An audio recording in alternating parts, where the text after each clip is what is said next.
So the Atlanta Dream are heading into 2025 with a fresh look, fresh roster, a new coach, and some very bold moves that the team has made in franchise history. All right.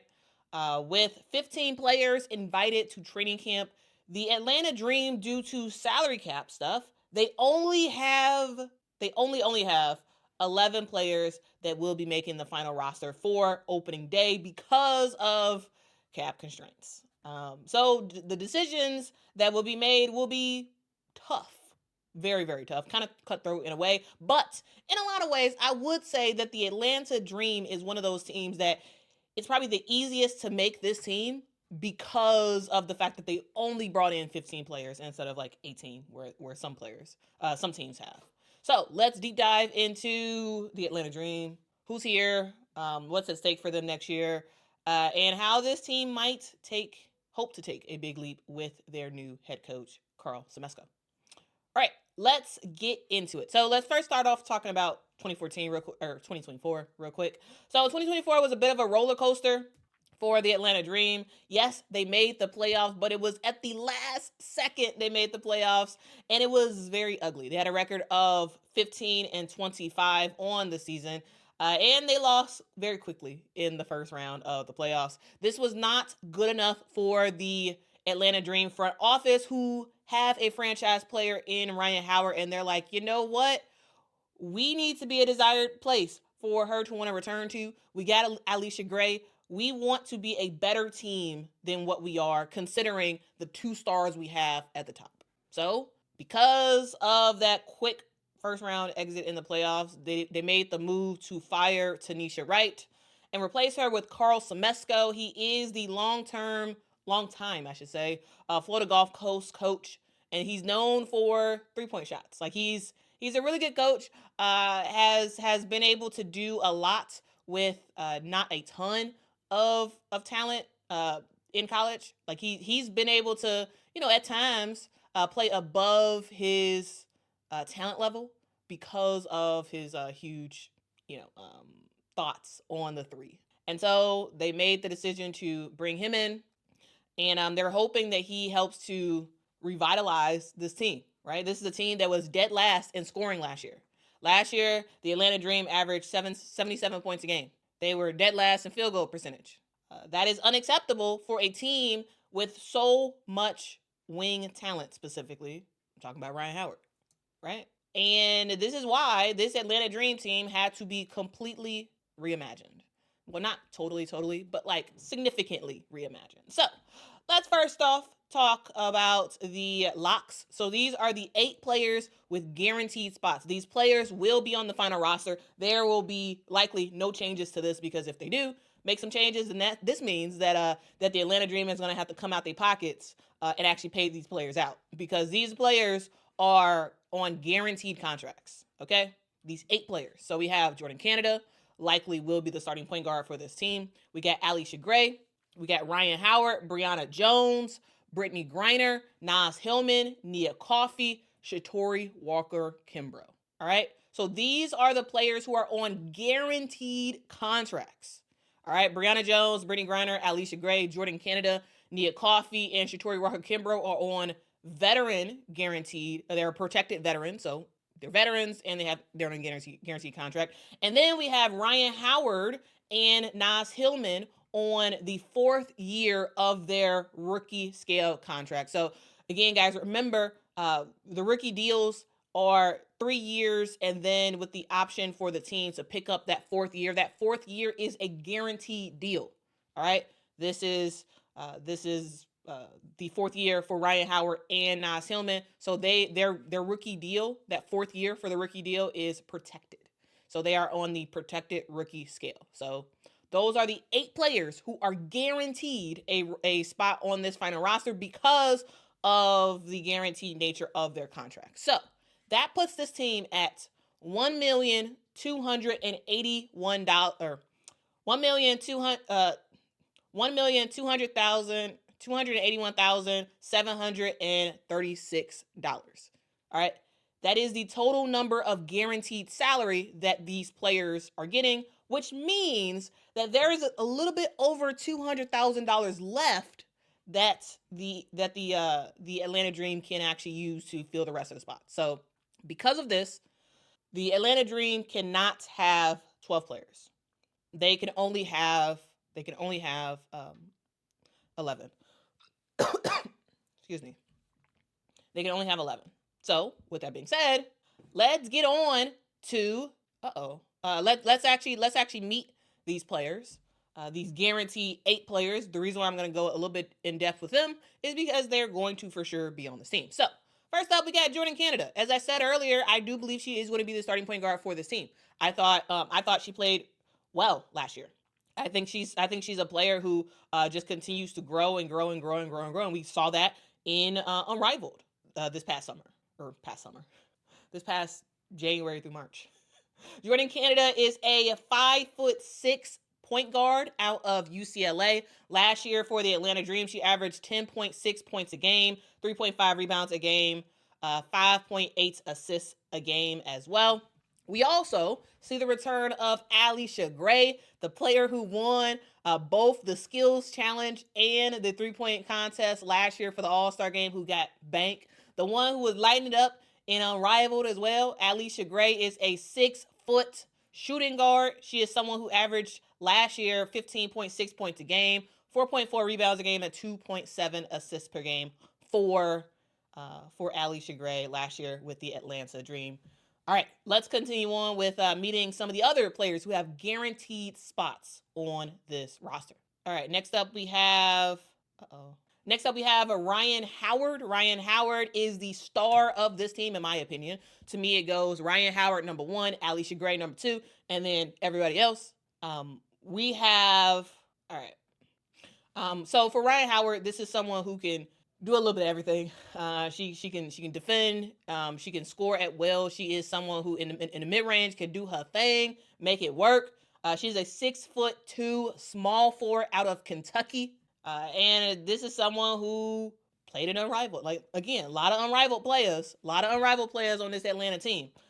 She averaged 17.3 points a game last season, 4.4 rebounds a game, 3.1 assists per game, and 1.8 steals per game for Rhyne Howard. You can expect those numbers to go up probably. I'm hoping that Karl Smesko is really going to be able to not just complement what Rhyne Howard can do on the offensive end, but find more ways to give her some good, easy looks, especially early in a game.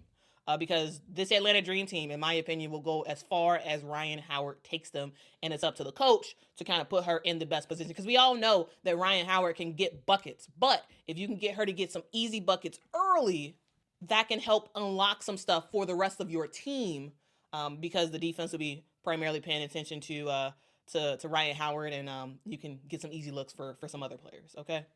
Kentucky Rick says y'all know where Ryan played in college. Kentucky Rick, you are hilarious. Okay, let's continue on with Brionna Jones. Brionna Jones was a huge pickup that the Atlanta Dream had. She signed to the Atlanta Dream as a free agent. She is a 6'3" power forward / center. Last year for the Connecticut Sun, actually for the last several years for the Connecticut Sun, she was the center for this team. For that team, I should say. And going to the Atlanta Dream, I do think she's going to play that power forward position quite a bit, mainly because now you have Brittney Griner on the Atlanta Dream as well. Brionna Jones, at this point, her and Brittney Griner will be the highest paid players on the Atlanta Dream. And so because of that, we can pretty much guarantee that Brionna Jones will be starting. All right, so that's something to likely note. Again, she's 6'3" from Maryland, played at Connecticut last year. And last year with Connecticut, she averaged 13.7 points a game, 5.5 rebounds a game, 1.5 assists per game, and 1.2 steals per game. All right, let's continue on with more players. All right, next up, let's talk about Brittney Griner, the star signee that the Atlanta Dream has signed this past offseason. Again, like the big moves really were getting Brittney Griner and getting also getting Brionna Jones to join their roster. Brittney Griner is a 6'9" player out of Baylor. Like she's, again, 6'9". You can't really teach that. She is someone who is sort of, not as impactful and powerful as she was as a young player. However, Brittney Griner still is a force to be reckoned with, because even as an older player last year with the Phoenix Mercury, Brittney Griner still was averaging more points and doing more than just about every big in the WNBA. Last season, she averaged 17.8 points a game, 6.6 rebounds a game, 2.3 assists per game, and 1.5 blocks per game. Now, this is someone who, she can score a whole bunch of points. Brittney Griner is turning out to be more of a finesse type of post player than a power driven post player, meaning that we're seeing her shoot a lot more mid-range jumpers than she ever has before, a lot more threes than she ever has before. This is not someone who's just going to kind of camp out. And yes, her rebounding, for her to be that big, her rebounding is very low. It is. I mean, Tulip, you're right. Yeah. It is low. Because she doesn't really pay that much attention to it. I mean, you're right. You are right, which is why, that's something that's going to be a thing for sure. Yeah. I mean, yeah, that's definitely a knock on her overall game, but overall, W. Bazile said I was just typing out the word for that. I mean, that's what she has turned out to be over the last, I would say, 2 seasons for sure. All right. And then we also have Naz Hillman. Naz Hillman is a 6'2" player out of Michigan. Sometimes, guys, I feel like sometimes people don't think of Naz Hillman as a great. What am I trying to say? Naz Hillman is a really good fit for Atlanta. I really enjoyed her play last year for this team. I think she is someone who does not get, I would say, a ton of respect. She's just there, and it feels like a lot of people don't really check for her. But Naz Hillman is a good post player. She's someone who can steadily come in the game and just make an impact, right? She's not going to be crazy, flashy and whatnot. And that's why a lot of times I think people don't check for her. But Naz Hillman, the reason why Naz Hillman has a guaranteed spot on the roster, even though she averages 5.7 points a game, 4.8 rebounds a game, 1.3 assists a game, the reason why is because she doesn't play out of herself. She plays smart. She is someone who you can put in the game, and she could have her play offense, defense, have her just make an impact. She's not going to average the most points, right? She's not. But she's going to be a steady force for you whenever you call on her name. So Naz Hillman, I like her. I think she is an impactful player. However, she's not going to get a crazy amount of points and whatnot. Her stats are not through the roof at all. But it's not all about points. It's about impact. And she does bring the impact, which is why she has a guaranteed spot on the roster. Okay? That's why. All right, and continuing on, let's talk about Nia Coffey. Nia Coffey is a 6'1". She's a 6'1" power forward out of Northwestern. Guys, when I was doing this, I was like, what? Nia Coffey came from Northwestern? Guys, I totally forgot that. That's why I love doing random research, because I come into some facts and I'm just like, what? I don't remember that. I don't remember that being a thing. But anyway, Nia Coffey is a 6'1" kind of power forward. She is out of Northwestern. This is someone who was with the Atlanta Dream. And again, she is someone who does not average the most amount of points, 3.3 points a game, 2.4 rebounds, 1.2 assists per game for Nia Coffey. And again, similar to what I was just saying with Naz Hillman, Nia Coffey is just someone who can make an impact on your squad, right? She can make an impact. I think less so of an impact than than Naz Hillman, but still, she is on a guaranteed contract, so I don't see her getting cut at all for this upcoming season. But yeah, that is Nia Coffey. Next up, we do have Shatori Walker-Kimbrough. Now, she was someone who was not on this team last year. She was actually on the Washington Mystics. Y'all remember Shatori Walker-Kimbrough from the Washington Mystics? I like her, not just because she has an extremely long name to the point where I had to stack it like Shatori Walker-Kimbrough because it's so long. But anyway, Shatori Walker-Kimbrough is someone who can be a very impactful player for this Atlanta Dream team. This is the first year that she's going to be with Atlanta. This is someone who has been in the league for a very, very long time. She's been in the league since 2017, and most of that time has been spent with the Washington Mystics. She started off with the Washington Mystics, then left, went to Phoenix, then went to Connecticut, then went back to the Washington Mystics. And Shatori Walker-Kimbrough is someone who can just do whatever you need her to do.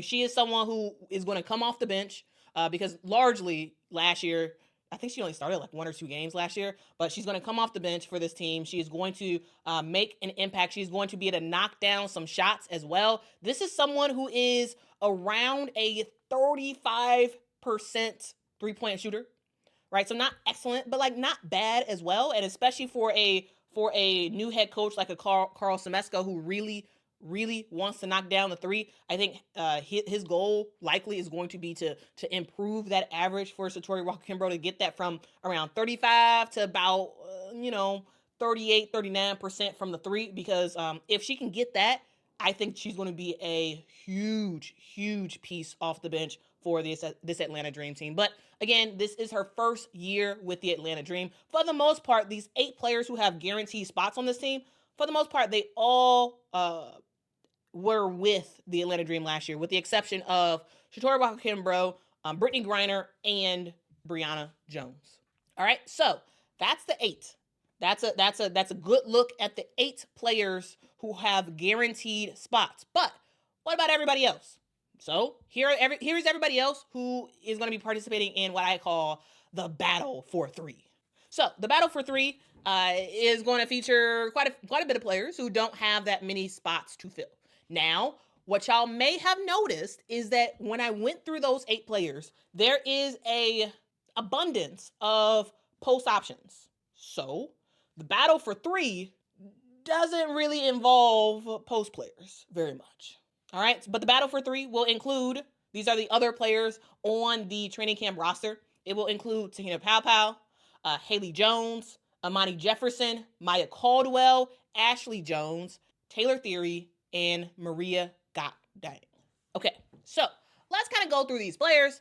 I don't have graphics for these players. I'm sorry, I ran out of time. However, I do have stuff I want to talk about with these players, but I don't have a graphic, unfortunately. So let's talk about Te-Hina Paopao. Te-Hina Paopao is probably the most well-known player of this battle of 3.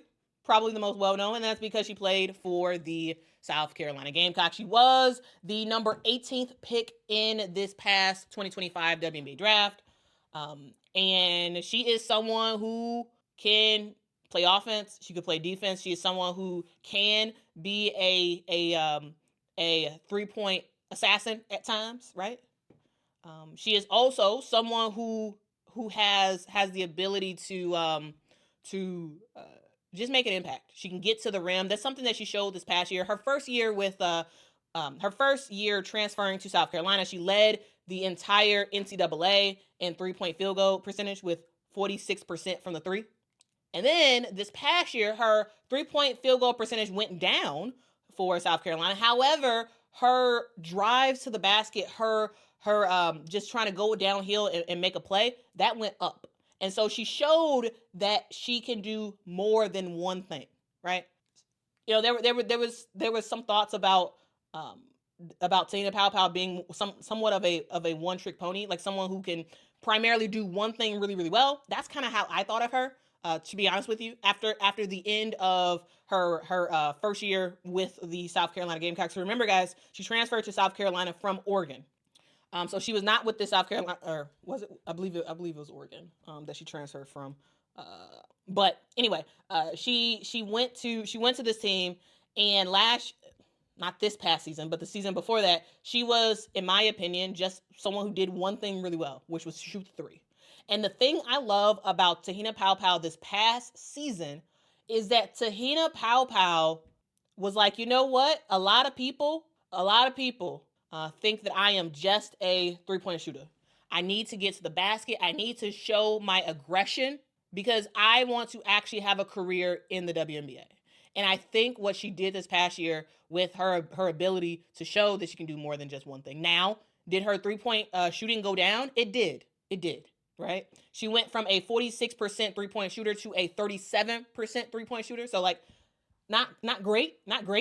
But she was getting to the basket more. She was playing more defense. Like, she was making an impact, right? And I think overall that diversity, though her three-point shooting needs to get back up there. It needs to get back up there. I think it is going to help her make this roster. Her ability to kind of just make an impact. Next up, we have Haley Jones. Haley Jones is someone who spent her entire career with her entire WNBA career, I should say, with the Atlanta Dream. She's someone who was a point guard for quite a bit of her time with the Atlanta Dream, and and she did play some point at Stanford as well. But I have always felt this. I have said this since Haley has come into the league, is that Haley Jones is not a point guard. She's not a point guard. She's not a point guard. She's not a point guard. And I'm hoping that with Karl Smesko at the helm as the head coach for this team, I'm hoping that he finally fully removes her from that point guard position. I am absolutely hoping that is the case. Haley Jones is a good player. She is someone who, in my opinion, is a small forward. She's a small forward who can play the point every now and then, but she's not a point guard, in my opinion. Last year for the Atlanta Dream, she averaged 3.9 points a game, 2.2 rebounds a game, 2.1 assists per game as well.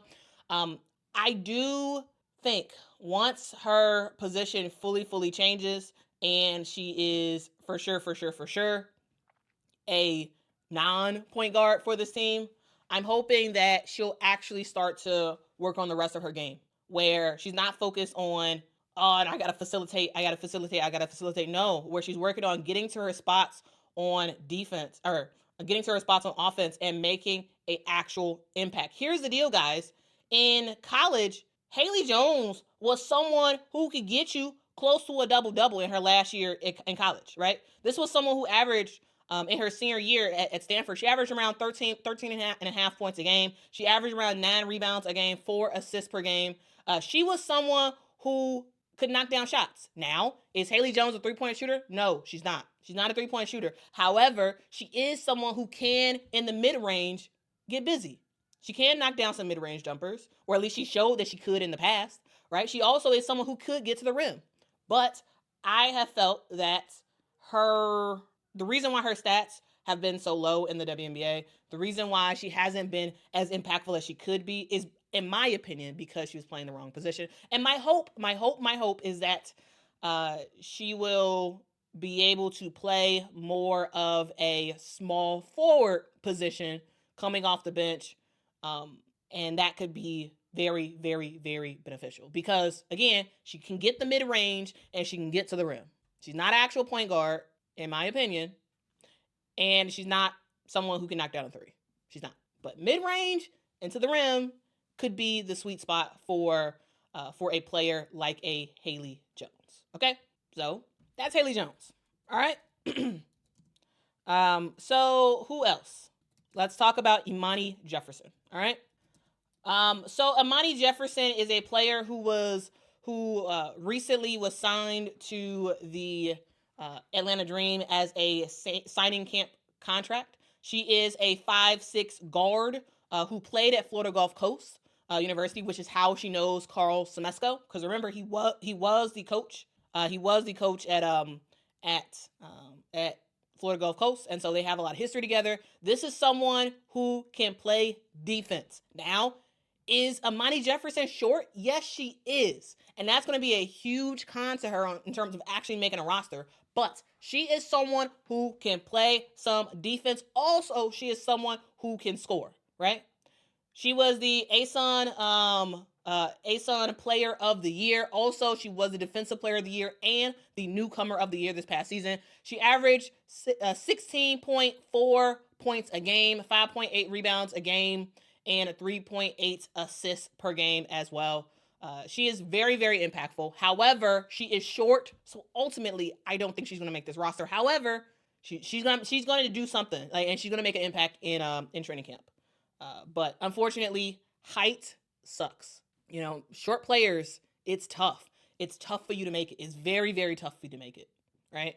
All right, next up, let's talk about Ashley Jones. So Ashley Jones, maybe some of y'all know her, maybe some of y'all don't know her. She is someone who played for Iowa State. She was signed to the Atlanta Dream as a training camp contract. They actually signed her in March, I believe, to a training camp contract. She's a 6'1" player who can kind of do that. She can kind of be a small forward and a small forward shooting guard at times. She can do a little bit of everything. She is a player who played at Iowa State. And at Iowa State, she was absolutely fire, y'all. I don't know if y'all remember her at Iowa State, but she was awesome. She is the program's leading scorer. She also is ranked number 9 in the entire NCAA when it comes to points, total points. She finished college with 3,060 points. Again, 9th overall in the NCAA and the number 1 scorer in Iowa State history. This is someone who won the Cheryl Miller Award 3 times. She was the Big 12 Player of the Year in 2023. She was great. Right? She was drafted in 2023 with the 19th pick to the Dallas Wings. But unfortunately, like normal, good players get cut in training camp. Or they ultimately get cut from the WNBA. She did briefly appear in, I believe, a total of 19 games for the WNBA on a variety of teams. And overseas, she plays in Greece. She plays in Greece overseas, where she averaged around 16 points a game. So she was signed to a training camp contract for the Atlanta Dream. This is someone who can just knock down shots. Absolutely knock down shots. And I think she has a pretty decent chance. I'm going to tell y'all who I think is actually going to make the roster in a sec. But I think she has a decent chance of possibly making it to a actual season or actual roster spot, because she can knock down the 3. She can knock down the 3. She can get the mid-range. She can do a little bit of everything on the court. And also, yes, Douglas, you are right. She did play 5 seasons at Iowa State. Yes, she did. She did play 5 seasons at Iowa State. All right? Okay. All right. We have Maria Goddang as well. Maria Goddang was not drafted into the WNBA this past season, but she was picked up after the draft was over to a training camp contract. She is a 6'3" power forward / center, more of a power forward though. And she is someone who at North Carolina averaged 10.8 points a game, 7.6 rebounds a game, and 1.1 blocks a game. She is someone who can knock down shots, and she just plays within herself. Maria Goddang is not a 3-point shooter, but she is someone who can get to the rim and score and can get some mid-range jumpers in there as well. Again, it's going to be an uphill battle. Almost impossible for her to make a roster spot because of the position she plays. Remember when I went through the 8, this team over-indexes. They over-index in post players right now. And so it's going to be very difficult for Maria Goddang to actually make a roster spot, okay? That is something that is going to be very hard for her to do. All right? Very, very difficult for her to do. All right? Okay. Let's continue on. Let's talk about Taylor Theory. All right, let's talk about Taylor Theory. She is a 6'1" small forward / shooting guard out of Ohio State. She is someone who can do a whole bunch of stuff. She can play defense. She can get you some buckets on offense as well. She is someone who can be very, very efficient from the field. She averaged 59% shooting from the field. She's also someone who can get after it on the defensive end. She was top 10 in steals this past year. I'm sorry, she was top 10 in program history, I should say, when it comes to steals. And, she's someone who can make an impact. Now, again, there are only 11 spots. There are only 11 spots, guys. It's going to be difficult for her to ultimately make this roster. We got a super chat. Thank you so much. Brandon for the super chat says, good morning, Quita / chat. Well, good morning to you. Hope you are doing well. All right, and again, guys, we are going through the Atlanta Dream, walking through this roster, talking about who is on their training camp roster, and just giving my thoughts overall about these players and what in the world is going on. Okay, all right. So let's go through. I think have I done everybody? Have I done? Oh no, I have not. I have not talked about Maya Caldwell. Okay, Maya Caldwell is the last player on the training camp, or who's on a training camp roster for the Atlanta Dream. She was someone who came into the WNBA a couple of years ago in 2021. Was drafted by the Indiana Fever. This is someone who is a 5'11". She's a 5'11" shooting guard.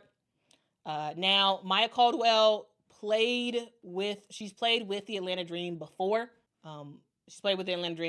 Including very recently. She was with this team last year for part of the season. I don't believe she was she with them for the full season? I don't think she was. She wasn't with them for the full season. But last year she did average 5.2 points a game, 1.8 rebounds a game, 1.1 assists per game, playing in 25 of Atlanta's games last year, starting 6 of those games. All right, so she does have some history with this Atlanta Dream squad. Okay, so those are all the players. Those are all of the players on a training camp, on the training camp roster. Again, 15 total players. And there's some questions that Atlanta needs to answer. There's some questions that I'm just like, how is this going to work?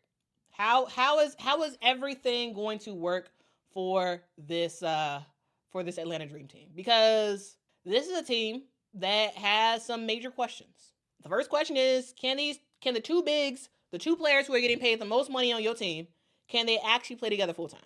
You got Brittney Griner, you got Brionna Jones, two players who are used to being the center on their team. Now, yes, there's a huge height difference between Brittney Griner and Brionna Jones, and because of that, Brionna Jones is going to be the power forward, and Brittney Griner is going to be the center. The question is, how do they work together? Because so last year you had Tina Charles and you had Cheyenne Parker-Tyus as they were supposed to be two post players who could work together and start and rock out for the Atlanta Dream. But it became clear kind of early on that these two players were not going to work on the floor together starting. Now, as I said earlier, Brionna Jones, even though she's a short player, she's used to playing the center position. She's used to playing that. And Brittney Griner, of course, she's used to playing the center position. So I guess, of course, we're going to have, Brittney Griner, the starting center for this team, and we're going to have Brionna Jones, the starting power forward. The question is, how do they work together? How do they work together? Because this is a team that these are your two highest paid players. So they have to start. I mean, you're paying them starter money. And so, I think that's the big question. Can they play together full time? The spacing is going to be awkward, in my opinion, initially. Hopefully, they'll be able to figure that out eventually. The spacing is going to be tight, unless you just said, Brittney Griner, hey, keep stepping out. Keep being that finesse type of player that you are. Keep doing that, right? And then there's another question that this team has. So you got Jordan Canada, you got Alicia Gray. That's your point guard. That is your small forward. I mean your shooting guard. The question is, who earns real backup minutes? Who's gonna earn significant minutes as their backups? Because you're bringing in some new players on this squad, and the question mark is how everything else fits. Of course, I do have Tita Pow making the squad, right? That's something I have. I do have Shatori Walker Kimbrough making the squad, but like, what's the minutes? What is the minute allocation? Because Jordan Canada is going to need a real backup at that point guard position. With the shooting guard position, it could be a little, you could fluctuate a little bit, but you really do need a point guard to hold that down. I think that, and also be able to compete against WNBA size and speed, and I think that's a question mark a little bit when it comes to Te-Hina Pow. All right, we also have a question mark of, have you really added enough shooting? Again, this is a team that struggled to shoot. This is a team that like, in terms of scoring, was not that great in the WNBA last year. And so the question mark is, have you added enough? You've added some good post players to the squad. You've added some versatility a little bit, but have you added enough shooting? I mean, that's a big question that Karl Smesko is probably going to have to figure out during this training camp. And then we talk about the strengths and weaknesses, right? So the strengths for this Atlanta Dream team is you got size, which does bring in some rim protection. You got some good wing defense. And you have a coaching system and Karl Smesko's system that can really boost efficiency overall. Your weakness is perimeter shooting is still not there like that. This is becoming more and more a three-point heavy league. And yes, you have some three-point shooters, but like, the majority of your players are not elite three-point shooters. That's going to be a thing. Another weakness is possibly bench scoring. Yeah, you're going to have a really good starting lineup. Really good. But can your bench actually come out and actually give you points? Or is it really that Rhyne Howard and Allisha Gray got to be in the game at all times in order for you to score? I think that's a huge question. Another weakness is the potential spacing issues if the two big lineup is not fully optimized. Again, as I said earlier, I do have some question marks about whether or not Brionna Jones and Brittney Griner can really play together. I got some question marks, but we'll see. We will absolutely see what happens. Ultimately, guys, we get here. Here is who I think will be making the roster for this Atlanta Dream team. Now, could I be wrong? Yes, I absolutely could be wrong. Okay, I could be. This is my best guess. All right. So for starters, I have Jordan Canada, Allisha Gray, Rhyne Howard, Brionna Jones, and Brittney Griner. Of course, I think this makes a lot of sense as a starting lineup. Now, for everybody else, remember, guys, you only have 11 players that can make this roster. So here's who I have. I have Haley Jones making it, Naz Hillman, Nia Coffey, anyway, here's the bench I have for this team. Is Haley Jones, Naz Hillman, Nia Coffey, Shatori Walker Kimbrough, Te-Hina Pow, and I have one question mark because I just don't know. So that was 10 players. That's 10 players total. 5 starters, 5 bench players total that I have right now. I have a huge question mark about who that other player is that makes this roster. Like, I absolutely think it could be Maya Caldwell. I think it could be Taylor Theory because of Taylor Theory's ability to play both defense and offense really well. I could see an instance of where Ashley Jones is lighting it up in training camp, and you're like, actually, I'm going for Ashley. For Ashley, there's some. I got a question mark there because I'm not confident in who that last player will be. I'm fairly confident about the other 10 players, right? I'm fairly confident about them. But that last piece is just a question mark where it could be Maya, it could be Taylor, it could be Ashley, and just, I'm not sure. So that's what I got. That is what I have for the Atlanta Dream, guys. This has been fun. All right, so y'all can save this, and if some of these players don't wind up making it, or the starting lineup is changed or whatever, then y'all can come back and be like, "See, Quita, you were wrong. And I very well could be wrong. Again, guys, this is my opinion based off of what I have seen. This is my opinion based off of what I've seen. Could I be wrong? Maybe. That's the story for now, though. For the Atlanta Dream, this is a team that has a lot of star power, but does not have a ton of speed when it comes to their post players. They are a team that's buzzing with just newness, new coach, new players, but there are some brutal numbers that is going to have to be faced when it comes to training camp. There, as I said earlier, there were 8 guaranteed players who are on guaranteed contracts. There are 3 additional players that needs to be added to this team. Ultimately, which players make the final 11? I'm curious to know what you all have to say. I am very, very curious to hear what you all have to say. And of course, also guys, let me know. Do y'all really think that this Brionna Jones and Brittney Griner thing could actually work and they can actually thrive together? Like, I'm very curious. Let me know. Because I think I think ESPN wrote about that as well. But like, I really do think that's a big thing that has to get figured out.